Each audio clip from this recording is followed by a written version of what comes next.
Mr. Cedar here with Colin and Justin. Hey, come on, who's Colin? Let's play that game. Come on, Mr. Cedar. This is Colin. You got it right. This is Justin. Absolutely. 10 out of 10 for Mr. Cedar.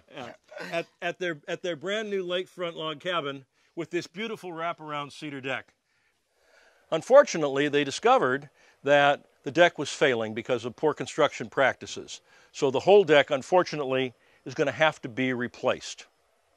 You know, the existing deck has been here for 25 years, and you know, we're British, you know, we're not Canadian, and we're here in this log cabin in this beautiful slice of Canadian wilderness, and we're trying to do our best. We're trying to do things properly, we want to do things locally, and we have to do things that are good for the environment, because this is a log home on a beautiful lake, you know, so it'd be wrong to try and do something that was man-made, and I think that's why we called you. You know, we've been renovating properties in Canada for about 6 or 7 years, you know, and all of our contractors, our carpenters are obsessed with this wood. And in fact, Dan, who we're working with on this project, he said to us, look, if you actually have a Western Red Cedar deck out there, you will have the Cadillac of decks.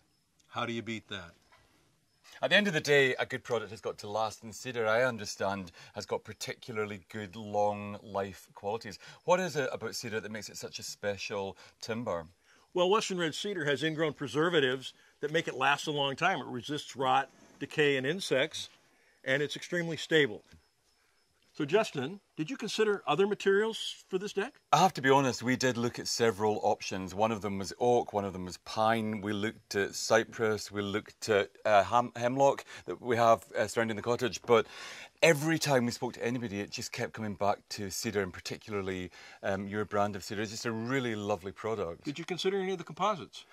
We looked at some of the plastic decks and some of the composite decks, and having had experience of both of those, and I have to say negative experience, we decided that real wood was the only way to go. Let's have a sniff. That smells great, doesn't it? It's really, oh man, really isn't that incredible? That's incredible. That is incredible. You know, the thing about this is that obviously it's beautiful, first and foremost. And I love, you know, one of the things that we've seen in this area, there's all these beautiful cedar barns that like weather with age, and you get that wonderful grey patina. You know, will that happen to this? Yes, it will. Yeah, that's called naturally weathering, and it's caused by the UV rays of the sun. It happens over time, and the rate of weathering is determined by the exposure. So this deck faces north, and so it will take a little longer for it to gray out, but letting it go gray is your lowest maintenance option. It's brilliant. You know, we're so excited to have really kind of figured out what we're doing here. We know we're going to get it done. You've been amazing. Your product is second to none. We're going to have exemplary results, and we shall send you the most beautiful photographs of this deck, thoroughly manicured and looking gorgeous. I foresee barbecues.